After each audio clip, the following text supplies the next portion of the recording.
It's 2:47 p.m. on a Friday, and you're refreshing your banking app for the third time today because it finally happened. The direct deposit landed.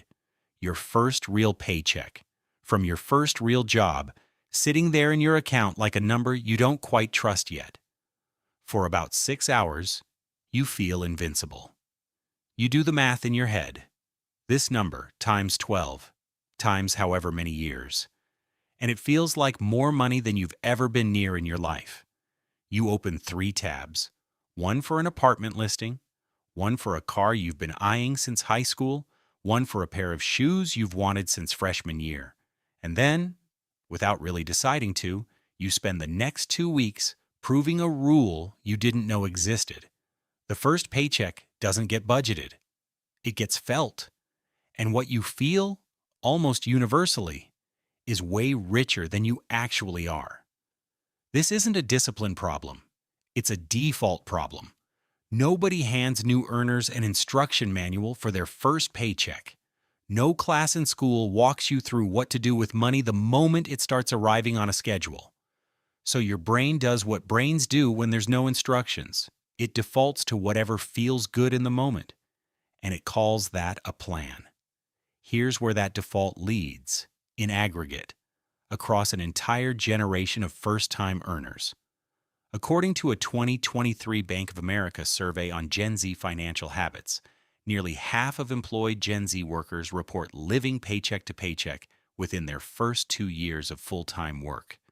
Not because their income is too low to build anything, but because no allocation system was ever installed. A separate 2022 study from the National Endowment for Financial Education found that most young adults entering the workforce had received no formal instruction on budgeting, saving, or debt management before their first paycheck arrived. The paycheck shows up on schedule. The system to handle it does not. So today I'm walking you through the 6 first paycheck defaults that quietly wreck new earners before they even notice it's happening. And the one simple framework, the 50-30-20 rule, that overrides every single one of them at once.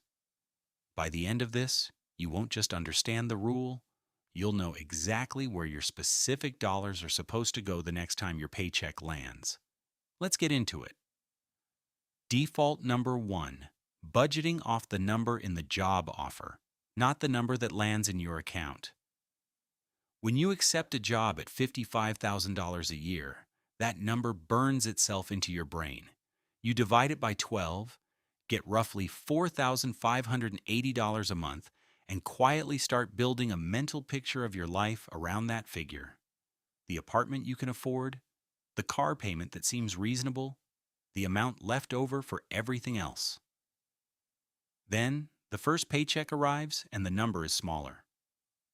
Federal tax withholding takes a bite. State tax, if you have it, takes another. Social Security and Medicare take 7.65% combined. Off the top, no negotiation. If you signed up for health insurance or a retirement contribution during onboarding, and you should have, that comes out too. That $4,580 a month you built your mental budget around lands closer to $3,400 in your actual account. The override: never plan a single dollar of spending around your salary.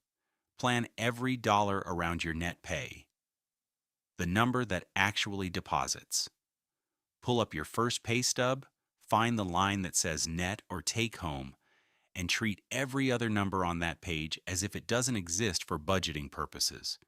Your real financial life starts at the bottom line, not the top one. Default number 2, treating the account isn't empty yet as permission to spend. This is the default that turns a comfortable paycheck into a stressful one by day 25 every single time. Without a system, spending decisions get made against one input: how much is currently sitting in the account. If there's $2,000 in there, a $60 dinner feels irrelevant. If there's $80 in there, that same $60 dinner feels impossible.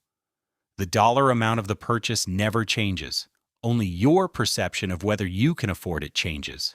based purely on a number that has nothing to do with your actual obligations. New earners fall into this constantly because for the first time in their lives, the number in the account is genuinely large relative to anything they've had before. A part-time paycheck of $300 made $60 feel significant. A full paycheck of $2,000 makes that same $60 feel like nothing, even though rent, phone bill, and groceries haven't been subtracted from that $2,000 yet. The override. The moment your paycheck lands, mentally, or better physically, through separate accounts, subtract every obligation you owe before you look at what's available. The number you should be making spending decisions against is never your total balance. It's your balance minus everything already spoken for. Default number 3, signing a lease based on what a landlord approves you for, not what your paycheck can absorb. Most landlords and rental applications use a simple formula. Your gross annual income should be roughly 40 times the monthly rent, or your rent shouldn't exceed about 30% of gross monthly income. On a $55,000 salary, that math clears you for roughly $1,375 a month in rent without a second thought. But you already know from default number 1 that your real monthly income isn't $4,580. It's closer to $3,400. A $1,375 rent payment isn't 30% of your real spendable income. It's over 40% of it.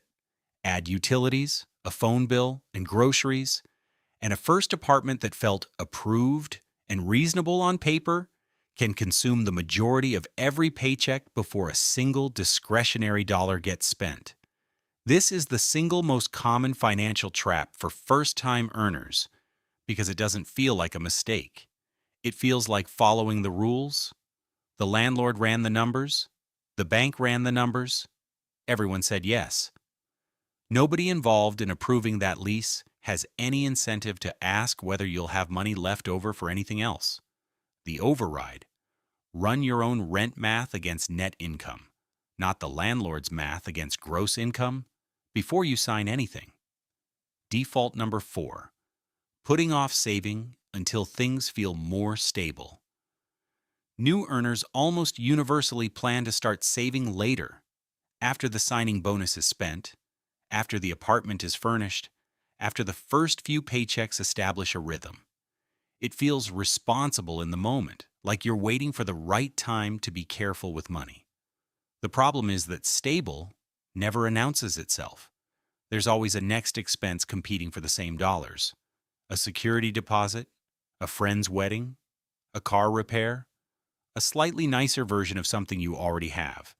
The person who waits for a stable moment to start saving is waiting for a moment that most people never actually experience, because spending always expands to match whatever's currently available, exactly the way it did in default number 2.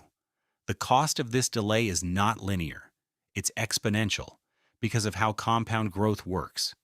According to standard long-term market return assumptions of about 8% annually, someone who starts investing $200 a month at age 22 will have significantly more at retirement than someone who waits until 30 to start the exact same $200 monthly contribution. Even though the early starter only put in 8 extra years of contributions. Those 8 years aren't just 8 years of deposits, they're 8 years sitting at the front of the compounding curve, which is the most valuable real estate in all of personal finance. The override? Saving does not start after your life feels settled. It starts on the very first paycheck, at whatever percentage you can manage, even if that percentage is small, because the habit and the time in the market matter more this early than the dollar amount. Default number 5, treating every raise or bonus as new spending money. The first time your income increases, a raise, a bonus, a better job, there's a strong pull to let your lifestyle rise to meet it immediately. The upgraded apartment, the nicer car, the subscriptions that suddenly feel affordable. This feels like a reward for working hard, and in isolation, it's not unreasonable. The problem is what it does structurally. Once your spending rises to match a new income level, that new income level becomes your baseline, and the next raise faces the exact same pull. Compound this over 5 or 6 raises across the first decade of a career, and you get someone earning triple their starting salary with a savings rate that never meaningfully improved. Because every increase got absorbed before it had the chance to become anything else, the override. Every time your income rises, decide in advance, before the money arrives. What percentage of the increase goes to savings before your spending habits get a chance to adjust to it? You're not required to bank all of it, but deciding after the fact never works, because by then, it already feels like your money to spend. Default number 6, having no system at all and calling that flexibility. This is the default underneath every other default on this list. Many new earners avoid setting up a formal budget because it feels restrictive, like it's designed to make life smaller, so instead they operate on vibes. Spend when it feels fine. Feel guilty when it doesn't. And hope it roughly balances out by the end of the month. It rarely does. Not because the person is bad with money, but because a paycheck with no predetermined destination for each dollar will always get consumed by whatever demands are loudest in the moment. And rent, food delivery apps, and social plans are all very loud. No system isn't flexibility. It's just an invisible system that hands control to whatever's most urgent instead of what's most important. The override, and the one that fixes every default on this list simultaneously, is a real allocation framework. And the simplest one that actually works for a first paycheck is the 50-30-20 rule. The 50-30-20 rule, explained simply. The rule splits your net pay, remember, the real number, not the salary number, into 3 buckets using percentages instead of a complicated line-by-line budget that most people abandon within a month. 50% goes to needs. This is rent, utilities, groceries, minimum debt payments, transportation, insurance, anything that keeps your life functioning whether or not you feel like spending the money. If your needs are consistently eating more than 50% of your net pay, that's not a discipline failure. That's a signal, straight from default number 3, that your fixed costs, usually housing, are structurally too large for your income. And the fix is architectural, not behavioral. 30% goes to wants. This is the bucket most budgeting advice treats as shameful, and it shouldn't be. Dinners out, hobbies, clothes you don't strictly need, trips, entertainment. 30% is a genuinely generous allowance. The rule isn't asking you to live like a monk.